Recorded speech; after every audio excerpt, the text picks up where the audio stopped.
14 अगस्त का दिन है, मैं बहुत खुश हूँ। मैंने बहुत इंजॉय किया है, मैंने तकरीर भी की है। और आज एक ऐसा दिन है कि जिस दिन जो हमारे बहुत ज़्यादा शहीदों के खून की वजह से हमें पाकिस्तान मिला है और हमें आज़ादी मिली है। मैं इस दिन बहुत खुश हूँ और मैं आप सबको कहती हूँ कि आप भी खुशी के साथ इस दिन को का इंजॉय करें। नारे तकबीर, अल्लाह। आज हमारे शहर जफरवाल में 14 अगस्त की तकरीब थी, जिसमें मेहमान खुसूसी ने बहुत अच्छे तरीके से शिरकत की और हमारे हौसलों की हौसला अफजाई की और हमें इनामात से नवाजा। और हम म्यूनसिपल कमेटी जफरवाल के बहुत शुक्रगुजार हैं, जिन्होंने जफरवाल में ऐसे मौका रखे जिनसे बच्चों की टैलेंट का इजहार हो सके। बहुत शुक्रिया।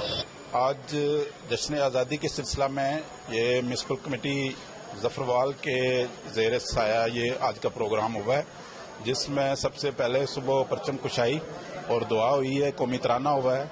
उसके बाद बच्चों के मुकाबला कराए गए, तकरीरी मुकाबले और मिली नगमों के मुकाबले, और उसमें नुमाया पोजीशन जो हासिल की उनको इनामात तकसीम किए गए। उसके बाद बच्चों में रिफ्रेशमेंट जो है वो तकसीम की गई।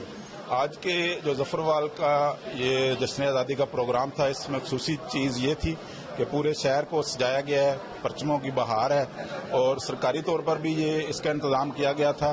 लेकिन बहुत खुशी की बात है कि पब्लिक एट लार्ज, जो जनरल पब्लिक है, उन्होंने बहुत ज़्यादा पार्टिसिपेट किया है और बहुत जोश व वलवला था। बच्चों में भी, बड़ों में भी, औरतें, बच्चे सब इसमें शामिल हुए हैं और एक दूसरे को भी मुबारकबाद दी है, पूरी कौम को मुबारकबाद दी है।